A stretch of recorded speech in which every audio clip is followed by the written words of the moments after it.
My daughter-in-law slept with my husband a week before we signed the divorce papers. I pretended I knew nothing. At the meeting, the lawyer handed me a document denying me my rights. I smiled. What I did next left everyone in shock. I'm so glad to have you here. Follow my story to the end and comment the city you're watching from so I can see how far my story has reached. The afternoon sun filtered through the lace curtains of my dining room as I set out my grandmother's china for lunch. Grace had called that morning, her voice unusually tense when she asked if we could talk, just the two of us. Something in her tone tied a knot in my stomach, but I pushed the feeling aside.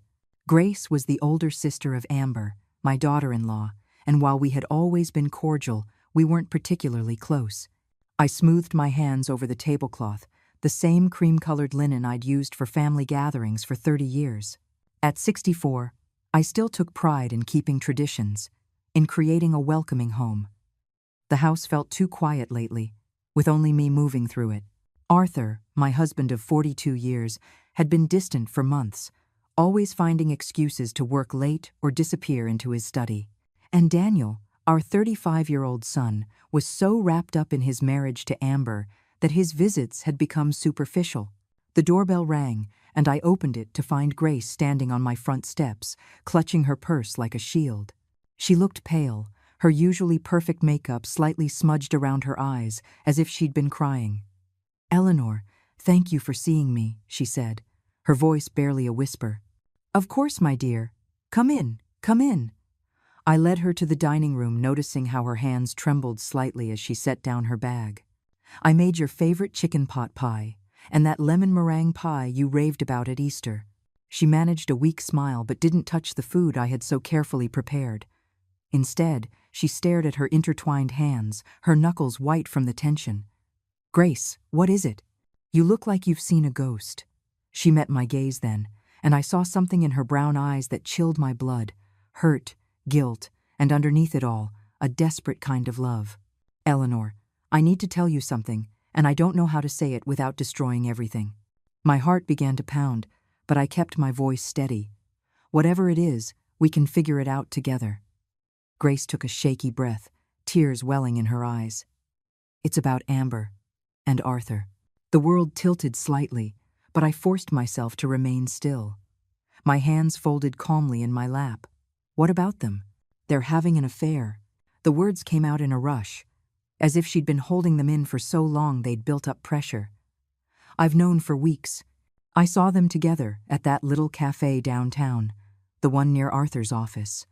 They were holding hands, kissing, acting like lovers. I felt something inside me crack, like ice breaking on a frozen pond, but my voice remained steady. "Are you sure?" Grace nodded miserably.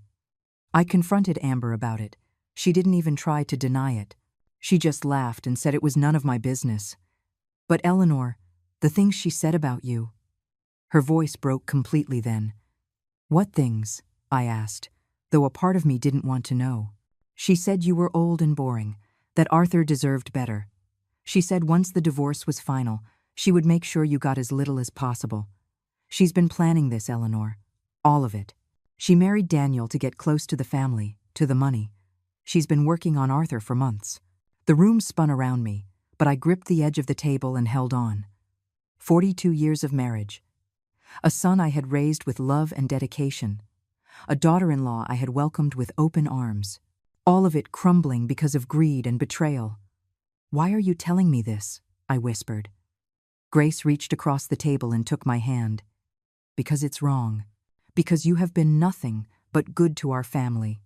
And you don't deserve this. Because Daniel doesn't deserve to be married to someone capable of this level of deceit." She paused, wiping her eyes with her free hand. "And because I love my nephew and niece. And I can't stand by and watch Amber destroy everything good in this family." I looked at our joined hands, mine wrinkled and age-spotted, hers smooth and young. "Does Daniel know?" "No. And I don't know if I should tell him. It would destroy him." I rose slowly, walking to the window that overlooked the garden Arthur and I had planted together in our first years. The roses were in full bloom, their red petals brilliant against the green foliage. Everything looked so normal, so peaceful. But underneath, the roots were rotting. "What are you going to do?" Grace asked from behind me. I turned to her, and something had shifted inside me. The initial shock was giving way to something colder, more calculated. I had spent my entire adult life taking care of others, smoothing over problems, keeping the peace. But this was not something that could be smoothed over. "Nothing," I said calmly. Grace's eyes widened. "Nothing? I'm going to pretend I never heard this conversation. I'm going to smile and play the part of the devoted wife and mother, and I'm going to let them think they are winning. But Eleanor..." "Grace, my dear, some games require patience, and I have been patient for a very long time." I sat back down, pouring myself a cup of coffee with steady hands. "Tell me, does Amber know you're here?" "No, she thinks I'm at work." "Good. It needs to stay that way. Can you do that for me? Can you pretend you never told me this?" Grace nodded slowly. "But what about Daniel? What about their marriage?" I took a sip of coffee, letting the familiar ritual calm my racing thoughts. "Some battles aren't won by charging in with guns blazing, my dear. Sometimes you have to let your enemies believe they've already won." After Grace left, I sat alone in my dining room for a long time, staring at the untouched pie and pot pie. The house felt different now, as if the very walls had shifted. Every family photo on the mantel, every shared memory tied to the furniture and decor, all of it was tainted by the knowledge of what was happening under my own roof. When Arthur came home that night, I was in the kitchen preparing his favorite dinner, beef brisket with potatoes and carrots, the same meal I had made every Thursday for 40 years. "Smells good," he said, not meeting my eyes as he loosened his tie. "Long day at the office?" I asked pleasantly, as if I didn't know he'd likely spent his lunch hour with my daughter-in-law. "The usual." He disappeared upstairs to change, and I continued setting the table, my movements automatic and precise. When he returned, we ate in relative silence, the conversation limited to mundane topics about the weather and household repairs. But I watched him carefully now, noticing things I had overlooked before. The way he checked his phone constantly, the new cologne he had started wearing, the fact that he no longer looked at me when he spoke. 42 years, and I was only now seeing my husband clearly.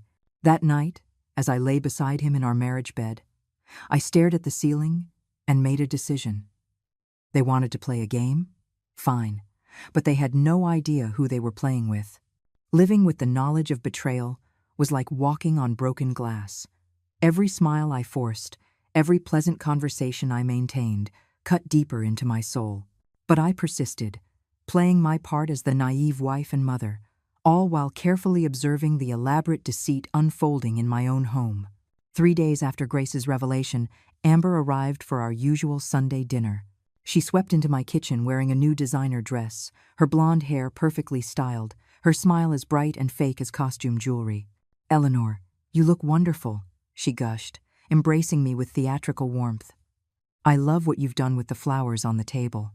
I returned her hug, noting the expensive perfume clinging to her skin, the same scent I had detected on Arthur's shirts lately. "Thank you, dear. Daniel should be here soon. Would you like some iced tea while we wait?" "That would be lovely."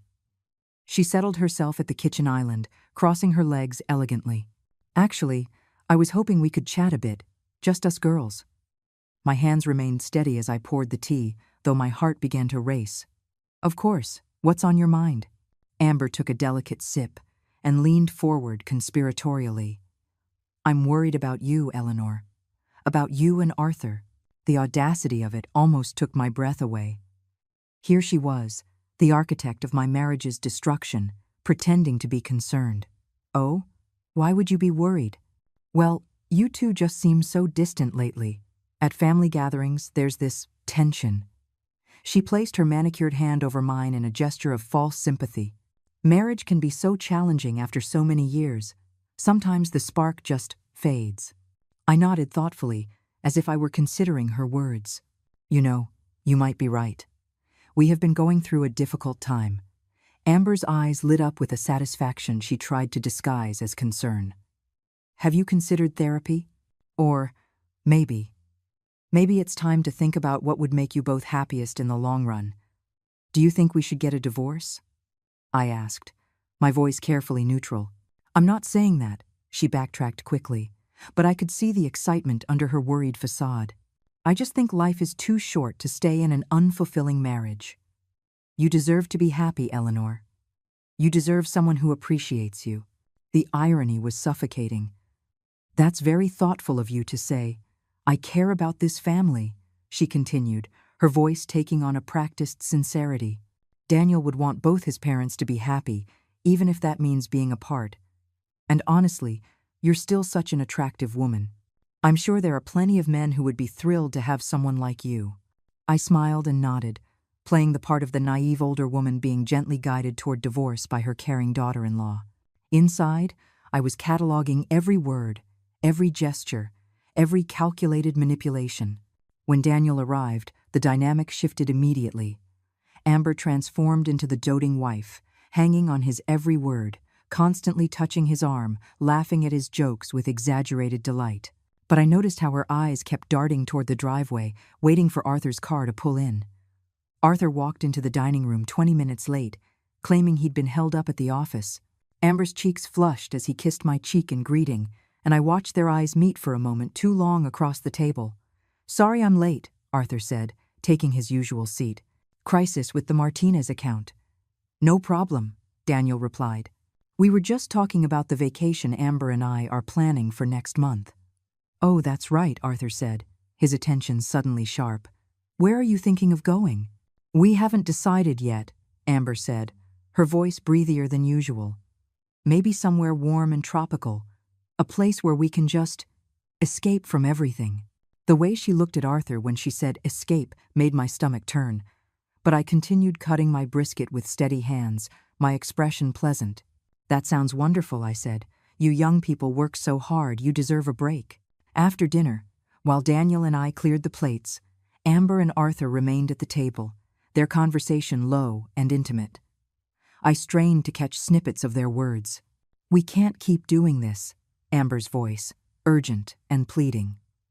"Not much longer now," Arthur's reply, reassuring. "Does she suspect anything?" Amber again, worried. "She doesn't know a thing," Arthur, dismissive. "They were wrong. I knew everything." But I continued loading the dishwasher, humming softly, as if I didn't have a care in the world. The following week, I made an appointment with my lawyer. Not the family lawyer Arthur and I had used for years, but a sharp woman named Catherine Ward, who specialized in complex divorce cases. Her office was in a part of Philadelphia far from our usual haunts, ensuring I wouldn't be seen by anyone who might report back to Arthur. Catherine was younger than me, probably in her 40s, with intelligent dark eyes and an air of competence that immediately put me at ease. "Mrs. Morales," she said after I'd explained my situation, "I have to ask why you haven't confronted your husband directly about the affair." I clasped my hands in my lap, choosing my words carefully, because I want to understand exactly what I'm dealing with before I make any moves. This house, our assets, our family's legacy. I need to know where I stand legally. Catherine nodded in approval. "Smart approach. Let's start with the basics. How are your assets currently titled?" For the next hour, we went through everything. The house, purchased 40 years ago with money from my family's estate. The investment accounts, built up over decades of careful saving. The family business Arthur had inherited from his father. Most importantly, the trust that had been established by my grandfather, which included the house and several other properties. "This is interesting," Catherine said, studying the trust documents I had brought. "Your grandfather was very forward-thinking. This trust has some very specific provisions regarding inheritance and divorce." "What kind of provisions?" "Well, the house can never be sold or transferred to anyone outside of your direct bloodline. Even if you divorce, your husband would have no claim to it. And there's a clause in here about infidelity that's quite unusual for trusts established in that era." My pulse quickened. "What does it say?" Catherine read from the document. "In the event that a marriage is dissolved due to adultery, the innocent party shall retain all rights to the trust properties, and the offending party shall forfeit any and all claims to assets derived from or connected to said trust." I leaned back in my chair, feeling something like hope stir in my chest for the first time in weeks. "So, if I can prove Arthur's affair, you would retain not only the house, but several other properties and investments that are connected to the trust. Properties that your husband currently believes he has a claim to. And he doesn't know about these provisions? Catherine shook her head. From what you've told me, it sounds like he's operating under the assumption that you would be entitled to half of everything in a standard divorce proceeding. He has no idea about the trust protections. I left Catherine's office feeling lighter than I had in weeks. Arthur and Amber thought they were playing chess, but they didn't even know all the pieces on the board. That night, I watched as Arthur struggled to maintain his facade of the devoted husband. He praised my cooking with forced enthusiasm, asked about my day with manufactured interest, and kissed my forehead goodnight with lips that had been kissing another woman. But I could see the cracks in his performance. The guilt was eating at him, even as his arrogance convinced him he was getting away with it. "Arthur," I said, as we were getting ready for bed, "I've been thinking about what Amber said the other day, about our marriage." He went still, his back to me as he hung up his shirt. "What about it? Maybe she's right. Maybe we should consider our options." He turned then, and I saw a flash of something in his eyes. Relief? Excitement? "Are you saying you want a divorce?" I shrugged, as if the thought didn't break my heart.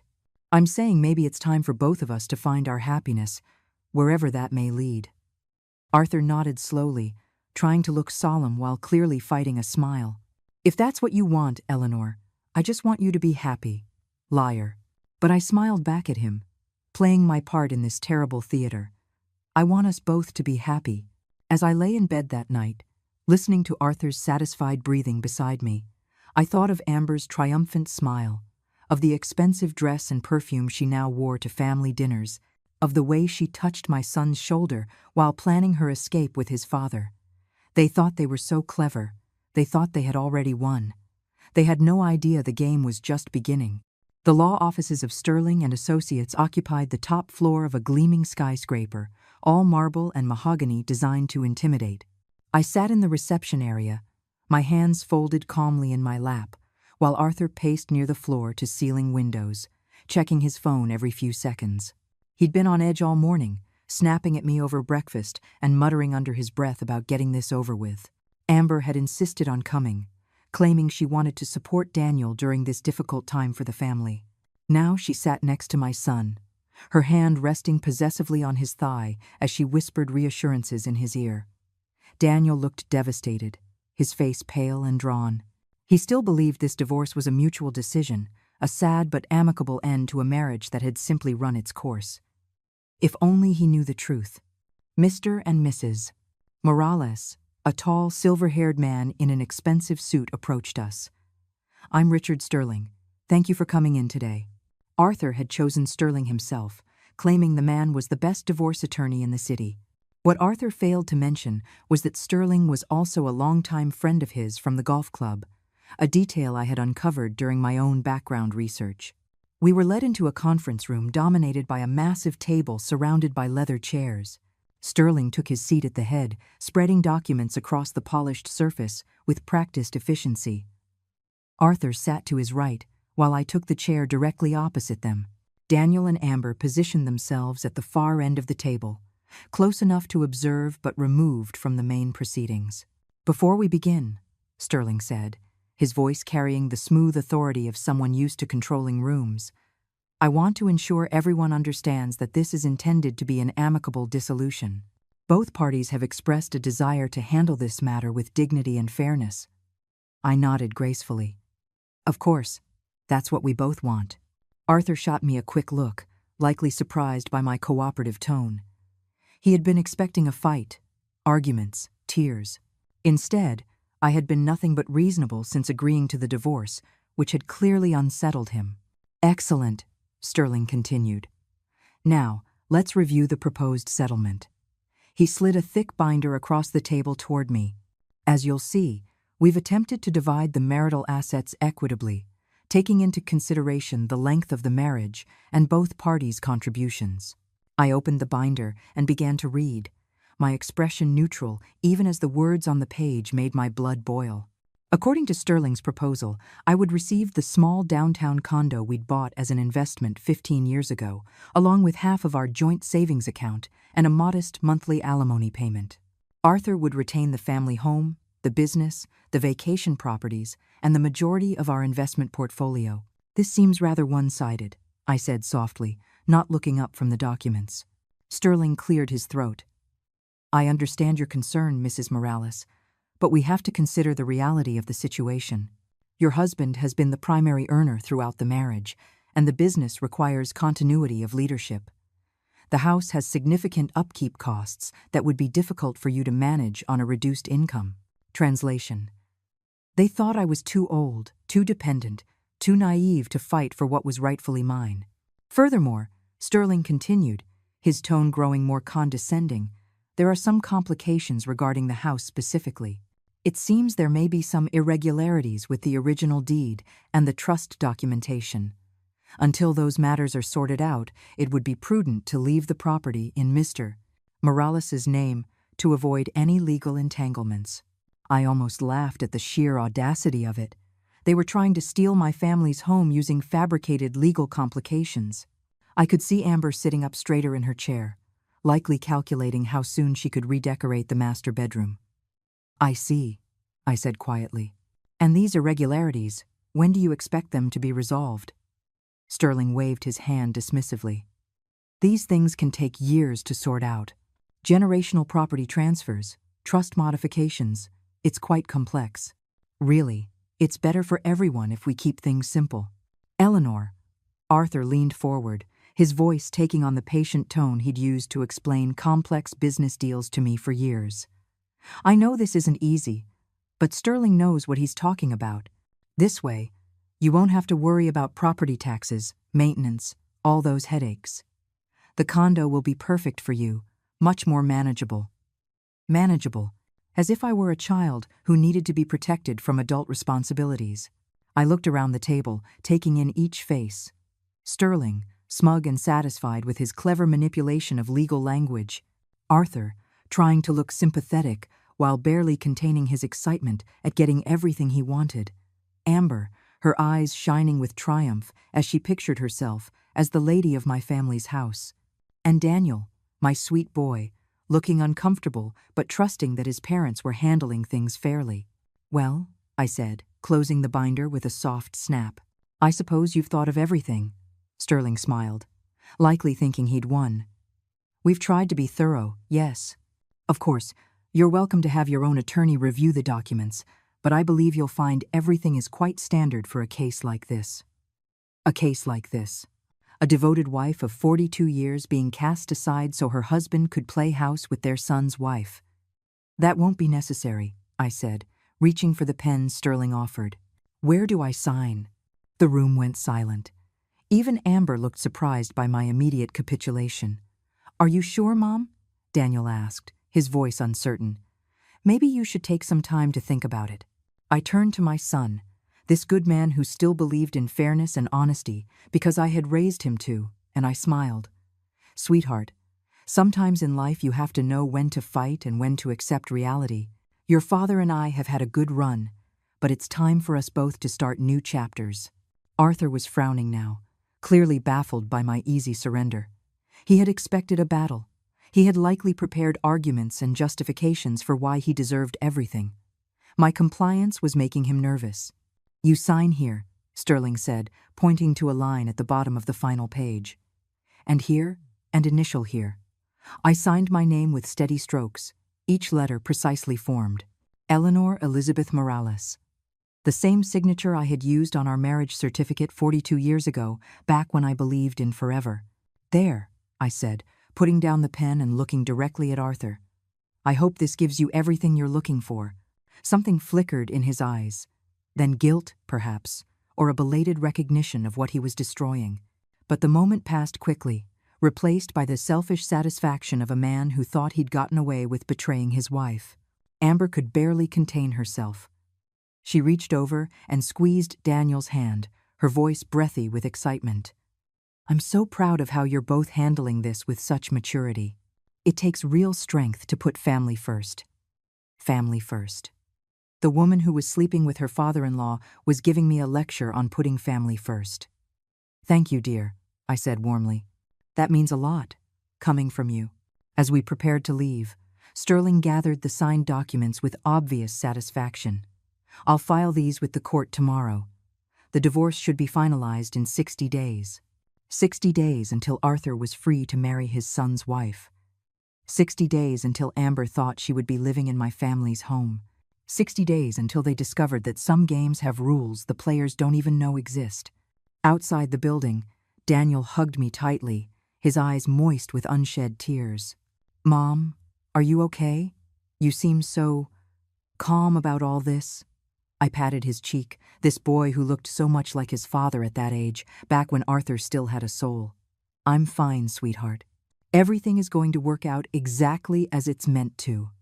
Amber appeared beside us, her arms sliding around Daniel's waist in practiced possession.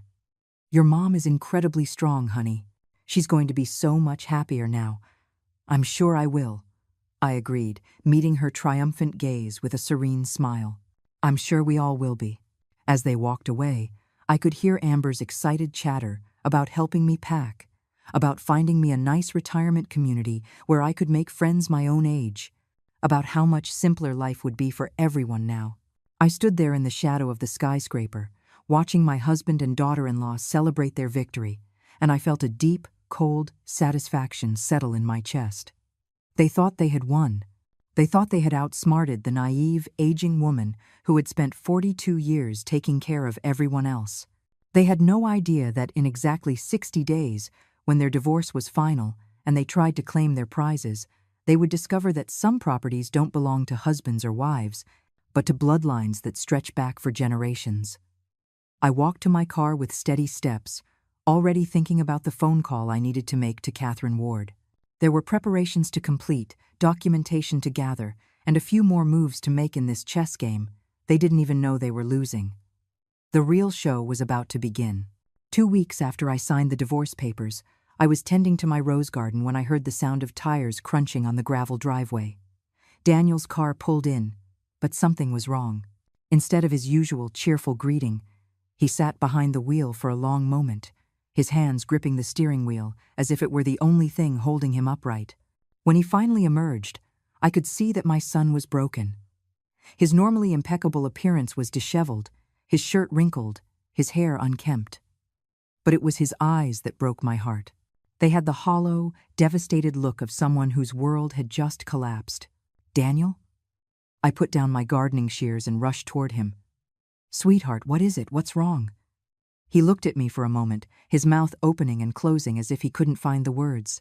Then his face crumpled, and he collapsed onto my front steps like a puppet whose strings had been cut. "She's been lying to me," he whispered, his voice raw with pain. "This whole time, she's been lying, and—" I sat down next to him, not trusting myself to speak.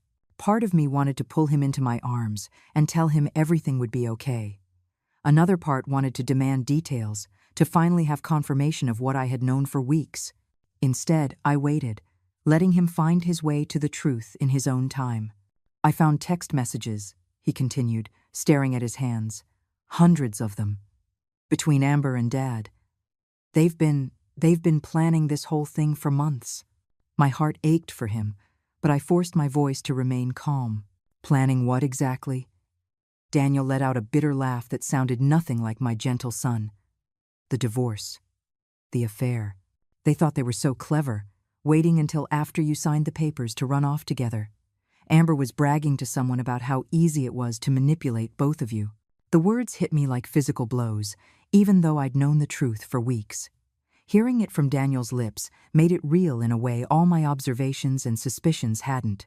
"How did you find out?" I asked quietly. "Grace called me."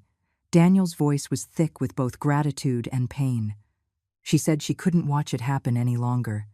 She told me where to look, what to look for." I thought she was crazy at first, but then I checked Amber's phone while she was in the shower, and he trailed off, unable to finish the sentence. I could imagine what those messages contained. The excitement, the planning, the cruel laughter at the expense of the people they were betraying. "Grace has been trying to warn people for weeks," Daniel went on.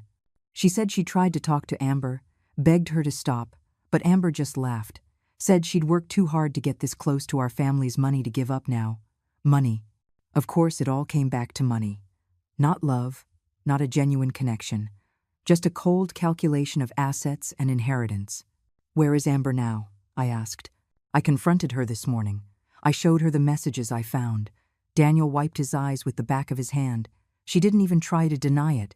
She just shrugged and said I was naive if I thought she'd ever really loved me. Said Dad could give her things I never could. The casual cruelty of it took my breath away. To dismiss years of marriage, to mock the love of a good man who had done nothing but adore her. It was beyond comprehension. "I threw her out," Daniel said, his voice gaining strength. "I told her she had 1 hour to pack her things and get out of our house. She laughed at me, Mom, said it didn't matter, because she'd be living somewhere much nicer soon anyway. Somewhere much nicer. My family home, which she believed would soon be hers. I'm so sorry, sweetheart," I said, finally allowing myself to touch his shoulder. "You didn't deserve any of this." Daniel looked at me then, his eyes shining with unshed tears. "How are you so calm about this? Dad betrayed you too. He threw away 42 years of marriage for her." I studied my son's face. This man I had raised to believe in kindness and loyalty, and I made a decision. He deserved to know he wasn't alone in this, that someone else was fighting for what was right. "Daniel, there's something I need to tell you. About the divorce. About what really happened in that lawyer's office." For the next hour, I told him everything. About Grace's warning. About my weeks of careful observation. About Catherine Ward and the provisions in the family trust that Arthur and Amber knew nothing about.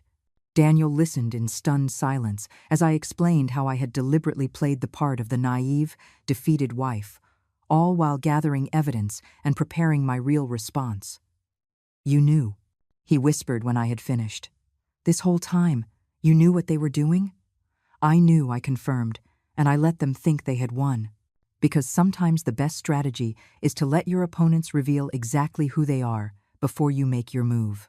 Daniel looked at me as if he were seeing me for the first time. "Mom, I had no idea you were so strategic." I smiled sadly.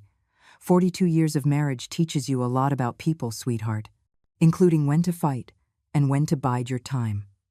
"So what happens now? When Dad finds out about the trust?" "That's up to him and Amber." I stood up, brushing dirt from my gardening clothes. "They made their choices. Now they have to live with the consequences." Daniel stood up too, looking more like himself than he had since he arrived. "What about us? I mean, I know Amber is my wife or was my wife, but I can't just pretend this didn't happen." "You don't have to pretend anything," I assured him. "You are the innocent party in all of this. You have every right to protect yourself." As if summoned by our conversation, another car pulled into the driveway. This time it was Grace, her face anxious as she hurried toward us. "Daniel, I am so sorry," she said, her voice thick with emotion. "I know this is all my fault. If I hadn't told you to look."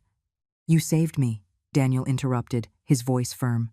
"If you hadn't warned me, I would have spent months, years, married to someone who was using me. You saved me from wasting my life on a lie." Grace's eyes filled with tears. "I should have said something sooner. I should have protected you better." I watched the two of them, noticing how Grace's genuine anguish contrasted so starkly with Amber's calculated manipulations. Where Amber was all sharp edges and hidden agendas, Grace radiated warmth and sincerity. Even in her guilt and pain, she was thinking of Daniel's well-being. "Grace," I said gently, "you did exactly the right thing. You chose loyalty and honesty over family convenience. That takes real courage." She looked at me with surprised gratitude. "I was so afraid you would hate me for bringing this into your family." "My dear, you didn't bring anything into our family. You revealed what was already here, festering in the dark. Now we can deal with it in the light." Daniel moved closer to Grace, his hand hovering near her shoulder as if he wanted to comfort her, but wasn't sure if it was appropriate. "Grace, I need you to know how grateful I am, not just for warning me, but for being honest when it would have been easier to stay quiet." The look that passed between them was charged with something new and tentative. Not romance, not yet, but a recognition of shared values, of similar wounds, of the possibility that something good could grow from the ashes of this betrayal. "I should go," Grace said suddenly, as if realizing she was intruding on a family crisis. You two need time to process all this. Actually, Daniel said quickly, would you want to stay for dinner? Mom makes the best brisket in the state, and I think we could all use a normal conversation right now. Grace looked to me for permission, and I nodded warmly. I'd love for you to stay. It's been too long since we've had an honest conversation around our table. As the three of us walked into the house, I felt something shift in the air around us. The toxic cloud that had been hovering over our family was finally starting to lift. Amber's betrayal had been devastating, but it had also revealed the true character of everyone involved. Daniel was stronger than I had given him credit for, capable of facing hard truths and making difficult decisions. Grace was proving to be everything her sister was not: loyal, honest, selfless. And I had rediscovered my own strength, my ability to plan and wait and fight for what mattered. That evening, as we sat around my kitchen table sharing stories and laughter, I watched Daniel and Grace together. There was something healing in their connection, a recognition that they had both been betrayed by someone they loved, but that the betrayal didn't have to define them. You know, Grace said quietly as we cleared the dishes, Amber always said I was too soft, too trusting, said that nice guys finish last. Daniel paused in his work, looking at her intently. I used to think that being decent was enough, that if you treated people right and trusted them, they'd do the same for you. And now? I asked, curious how this experience would change my son. Daniel looked at Grace, then back to me. Now I think that being decent is still the right choice. But that doesn't mean you have to be naive. You can be kind and still protect yourself. You can trust people who prove they deserve it. As the evening wound down and Grace prepared to leave, Daniel walked her to her car. Through the kitchen window, I watched them standing and talking quietly in the driveway, their conversation intimate and serious. When he finally came back into the house, there was something different in his expression. She's remarkable, he said simply. Yes, she is, I agreed. So different from her sister. Daniel nodded thoughtfully. I keep thinking about what you said earlier, about letting people reveal who they really are. Amber showed me exactly who she was, but I was too blind to see it. But Grace. She's been showing me who she is, too. And I almost missed it because I was so focused on the wrong person. Hearts heal, Daniel, and when they do, they often see more clearly than before. That night, as I got ready for bed in the house that would soon legally be mine again, I thought about the strange turns life takes. Amber's betrayal had been devastating, but it had also created opportunities for truth, for genuine connection, for new beginnings based on honesty instead of deceit. In trying to destroy our family, Amber had actually revealed its strength. She had stripped away the pretense and false loyalties, leaving only what was real and worth preserving. Tomorrow, I would call Catherine Ward and begin the final phase of my plan. But tonight, I felt something I hadn't experienced in months. Hope. The call came on a Tuesday morning, exactly 63 days after I signed those divorce papers in Sterling's office. I was sipping coffee on my back patio, watching the sunrise paint the sky in shades of gold and pink, when my phone rang. Arthur's name flashed on the screen, and for the first time in months, I felt a genuine amusement as I answered. Hello, Arthur. Good morning. What the hell have you done? His voice was raw with panic and rage, all pretense of civility gone. I took a leisurely sip of coffee before replying. Good morning to you too. I'm fine, thank you for asking. The weather is lovely today. Don't play games with me, Eleanor. My lawyer called me an hour ago. He says there's a problem with the house, some nonsense about a trust no one ever mentioned before. Oh, that. I kept my voice light, conversational. Yes, I imagine that came as quite a surprise. The silence on the other end stretched long enough to make me wonder if he'd hung up. Then his voice came back, lower and more dangerous than before. You knew. You knew about this trust the whole time, didn't you? Of course I knew. It's my family's trust, Arthur. My grandfather established it to protect our property from exactly this type of situation. This type of situation? His voice cracked with indignation. We're getting a divorce. That's normal, Eleanor. People get divorced every day. I stood up and walked to the edge of the patio, looking out at the garden my grandmother had planted, that my mother had tended, that I had lovingly maintained for 40 years. You're right. People do get divorced every day. But they don't usually commit adultery with their daughter-in-law while plotting to steal their wife's family home. His sharp intake of breath told me he hadn't expected such a direct confrontation. For weeks, I had played the part of the confused, hurt wife. Now, he was hearing from the woman who had been planning his downfall while he was celebrating his cleverness. "How long have you known?" he finally asked. "Long enough," I replied. "Long enough to document everything. Long enough to protect what matters. Long enough to watch you and Amber plan your little future together in my family's home." "Our house," he corrected automatically, but there was no conviction in his voice anymore. "No, Arthur. Never our house. The deed has always been in trust. You were allowed to live here as my husband, but you never owned a single brick. And now that you've chosen to end our marriage through adultery, you've forfeited any right to remain here." Another long silence. Then, in a voice that sounded like a man watching his world collapse, "Where am I supposed to go?" The pathetic quality of the question almost made me feel sorry for him. "Almost. I imagine you and Amber will figure it out. You're both so clever after all. Eleanor, please, can't we work something out? I know I made mistakes, but—" "Mistakes?" I cut him off, my voice sharp for the first time.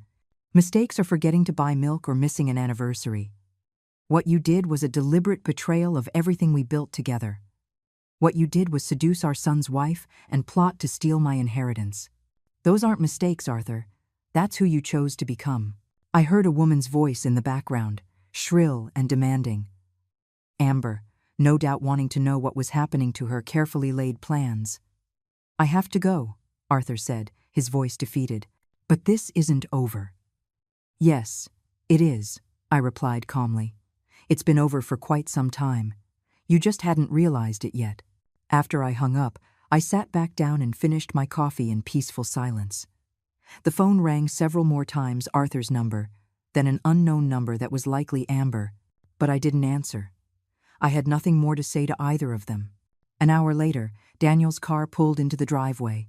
He looked serious but determined as he walked up the patio steps, Grace by his side, holding a manila folder. "Mom, we need to talk," he said without preamble. "Of course, sit down." Daniel took the chair opposite me, while Grace settled next to him, their proximity speaking to the growing bond between them. For the past few weeks, they had become inseparable, finding comfort and understanding in their shared experience of betrayal. "Grace has been helping me go through Amber's things," Daniel began. "We found some documents I think you need to see." Grace opened the folder and pulled out a stack of papers. These were hidden in a safe in Amber's closet. I think they show just how long this has been planned.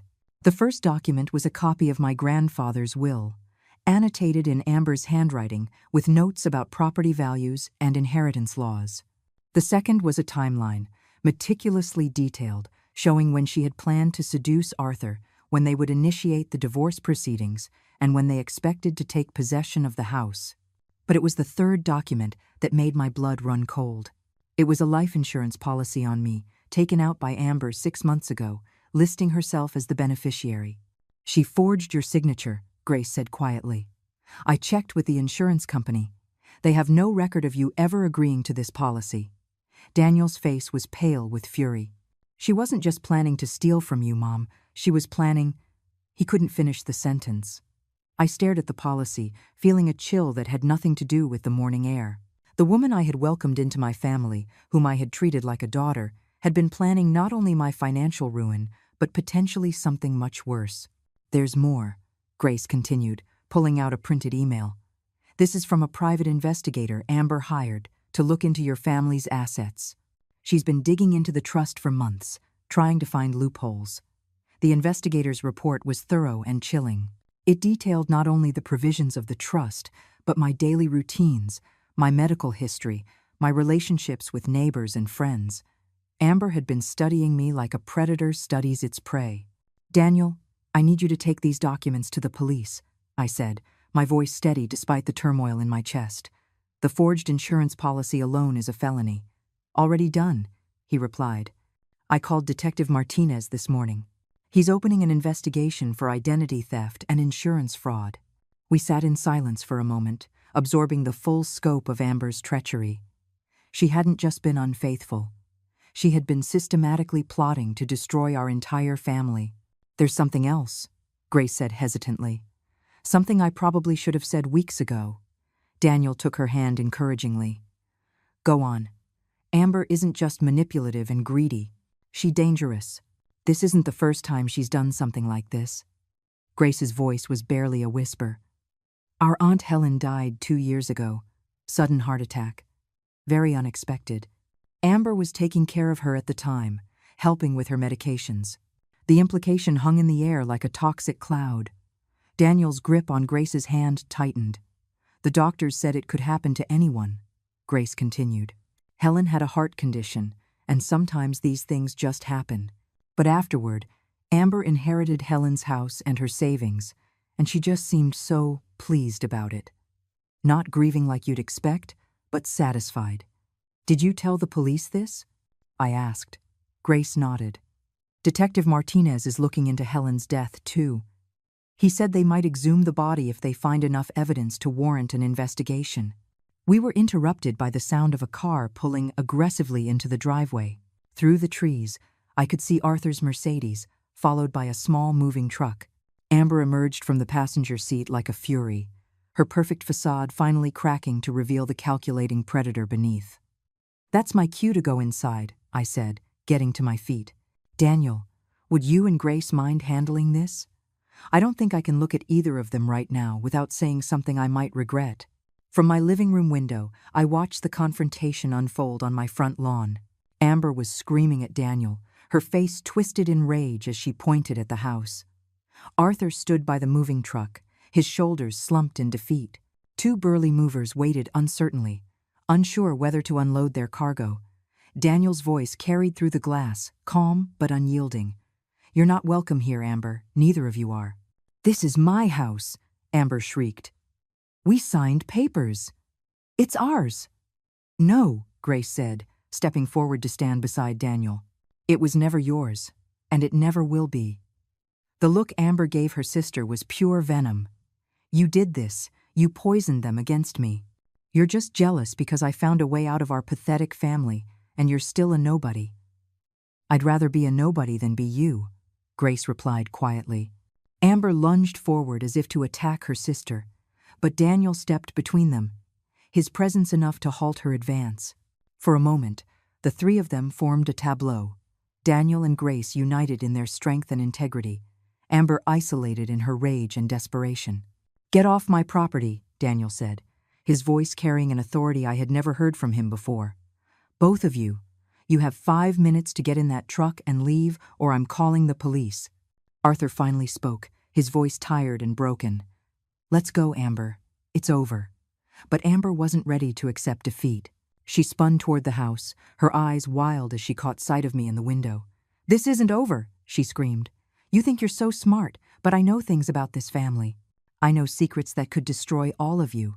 I opened the window slightly, my voice carrying clearly across the lawn. "The only secrets being destroyed today are yours, my dear. Detective Martinez is very interested in your relationship with your Aunt Helen." The color drained from Amber's face so quickly I thought she might faint. Arthur grabbed her arm, pulling her toward the truck with sudden urgency.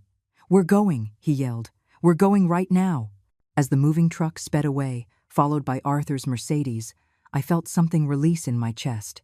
The strangers who had invaded my home, who had plotted to steal my legacy, and possibly worse, were finally gone. Daniel and Grace came inside, both looking emotionally drained but victorious. "It's over," Daniel said, collapsing into my favorite armchair. "They're really gone. The part about the house is over," I corrected gently. "But Amber still needs to face the consequences for what she did. The forgery, the fraud, possibly Helen's death. The wheels of justice turn slowly, but they do turn." Grace curled up on the sofa, looking younger and more vulnerable than her 30 years. "I keep thinking I should feel sorry for her. She's my sister, after all. But I just can't.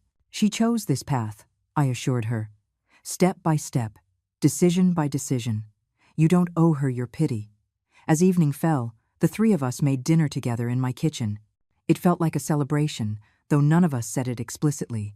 We were celebrating survival, integrity, and the bonds that truly matter. Watching Daniel and Grace work side by side, I could see something beautiful growing between them.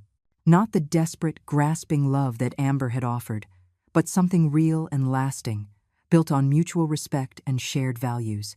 "You know," I said, as we sat down to eat, "this house has seen a lot of history.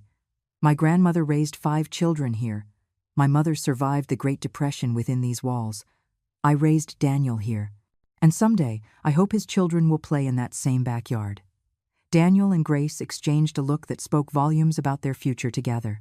"But tonight," I continued, raising my glass of wine, "we celebrate the fact that this house will remain in the hands of people who understand what family really means." As we toasted to new beginnings, I felt the deep satisfaction of a battle well fought and won. Amber and Arthur had tried to destroy everything I held dear, but in the end, they had only succeeded in revealing what was truly precious. 6 months later, I was in my kitchen, preparing for Thanksgiving dinner. The same kitchen where I had entertained Amber's false sympathy and endured her calculated manipulations. But today, the space felt entirely different, warm, honest, filled with genuine laughter and love. Daniel stood at the stove, carefully basting the turkey with the same concentration he'd shown as a boy learning to tie his shoes. Grace sat at the kitchen island, her engagement ring catching the afternoon light as she chopped vegetables for the stuffing. They had announced their engagement a month ago, and seeing them together still filled me with a quiet joy. "Mom, the timer for the sweet potatoes is going off," Daniel called, his sleeves rolled up, an apron protecting his shirt. "I'm on it," Grace said, sliding off her stool with practiced ease. Over the past few months, she had become an integral part of our home's rhythm, helping with the cooking, the garden, and the 1,000 small tasks that make a house a home. The doorbell rang, and I went to answer it, expecting our neighbors, the Gonzaleses, whom I'd invited to join us for dinner. Instead, I found Detective Martinez standing on my porch, his expression serious but not grim. "Mrs. Morales, I hope I'm not interrupting your celebration." "Not at all, Detective. Please, come in. Can I offer you some coffee? We have plenty of food if you'd care to stay for dinner." He followed me into the living room, declining my offer of refreshments. "I wanted to update you on the investigation before the holiday weekend." Daniel and Grace appeared in the doorway, their faces tense with anticipation. "Amber Herrera has been formally charged with insurance fraud, identity theft, and conspiracy to commit fraud," Martinez began. "The district attorney feels confident about securing convictions on all counts." "And Helen?" Grace asked quietly. Martinez's expression grew more somber. "The exhumation revealed traces of digitalis in your aunt's system, levels that would be consistent with intentional poisoning, not an accidental overdose of her heart medication." Grace's hand flew to her mouth. "She really killed her? We are building a case for first-degree murder." Amber's fingerprints were found on the medicine bottles, and we discovered she had been researching the effects of digitalis online for weeks prior to Helen's death. I felt a chill that had nothing to do with the November air. "What about Arthur?"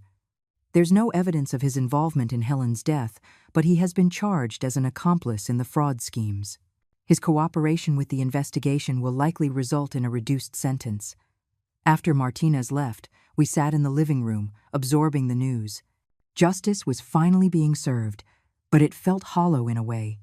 Helen was still gone, Daniel's marriage was still destroyed, and 42 years of my life had still been built on a foundation that crumbled the moment my husband chose betrayal over loyalty.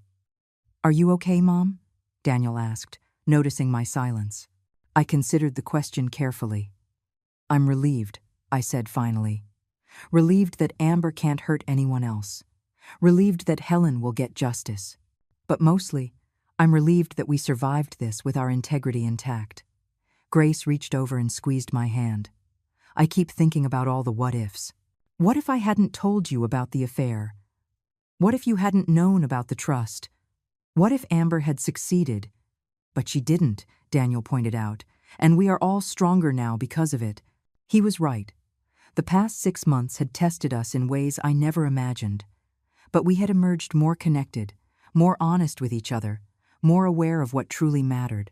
The Gonzaleses arrived shortly after, followed by Catherine Ward and her husband, whom I'd invited after discovering we shared a love for gardening. The dining room filled with conversation and laughter, the kind of genuine warmth that cannot be manufactured or manipulated. As we sat down to dinner, I looked around the table at the faces gathered there. Real friends, chosen family, people who cared for each other without agenda or calculation. This was what Amber had never understood, that true wealth isn't measured in property values or bank accounts, but in the quality of the relationships you build. Before we eat, I said, standing and raising my glass of wine, I want to say something. The conversation quieted, all eyes turning to me. This year has been one of the most difficult of my life. I lost a marriage I thought would last forever. I discovered someone I loved was capable of unimaginable betrayal. I learned that my family was under attack from within. I paused, meeting each pair of eyes around the table. But I also learned that I am stronger than I ever imagined. I learned that my son is a man of integrity, who chooses love over revenge. I learned that sometimes the greatest gifts come disguised as losses. I looked directly at Grace, this woman who had had the courage to speak the truth when silence would have been easier. I learned that family isn't just about blood. It's about people who have your back when the world tries to knock you down. People who choose honesty over convenience, loyalty over self-interest. Daniel stood and raised his own glass. To Mom, who taught us that grace under pressure isn't just a saying, it's a way of life. To Eleanor, Catherine added, who proved that patience and planning can overcome any adversary. To new beginnings, Grace said softly. And to the families we choose, as much as the families we are born into. As we clinked glasses, I felt a deep sense of completion. Not because the story was over. Daniel and Grace would be married in the spring. There would be grandchildren eventually. Life would go on with all its joys and challenges, but because I finally understood who I was, separate from being Arthur's wife or Daniel's mother. I was Eleanor Morales, guardian of my family's legacy, protector of what mattered, survivor of betrayal, and architect of my own future. After dinner, as our guests were preparing to leave, Catherine pulled me aside. "Have you thought about what you're going to do with the downtown condo?" she asked. "The one from the divorce settlement?" I smiled. "I'm thinking of turning it into a shelter for women who are rebuilding their lives after divorce. Nothing big or institutional, just a quiet place where someone can stay while they figure out their next chapter." Catherine nodded in approval. "Amber probably thought she was taking something valuable from you with that settlement. She had no idea she was giving you away to help other women in similar situations. Ironic, isn't it? Her greed became the foundation for something genuinely useful." Later that night, after Daniel and Grace had gone home to their apartment, I walked through the quiet house, turning off lights and checking locks, the same ritual I had performed for 40 years. But it felt different now, peaceful instead of routine, secure instead of automatic. In my bedroom, I opened the jewelry box where I kept my most precious possessions. I ran my fingers over the pearl necklace my mother had given me, over my grandmother's gold bracelet.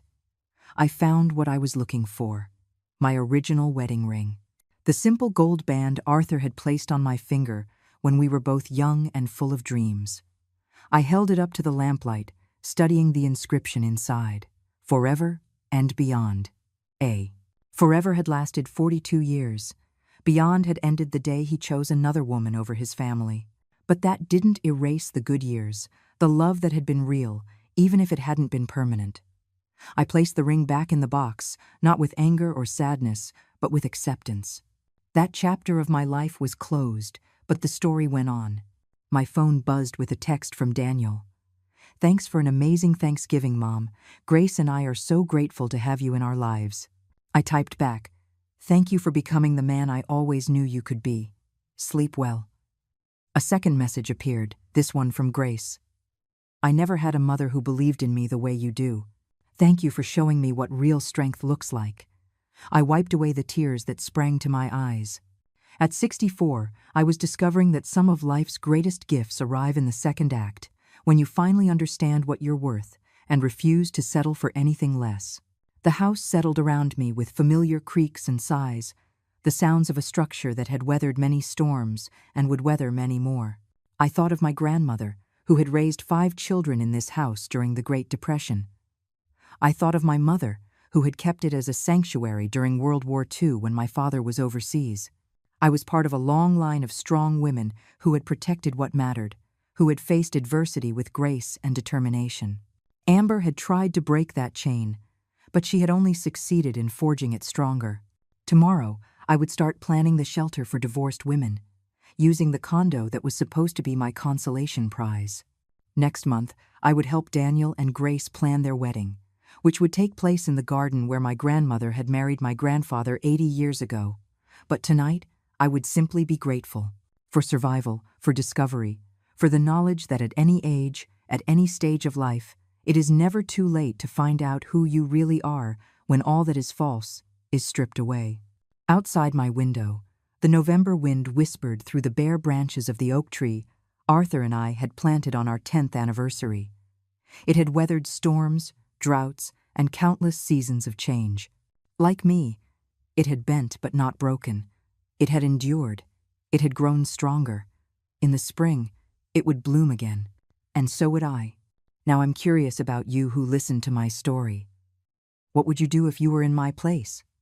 Have you ever been through something similar? Comment below. And meanwhile, I'm leaving on the final screen 2 other stories that are favorites and that will definitely surprise you. Thank you for watching until here. I'll see you in the next video.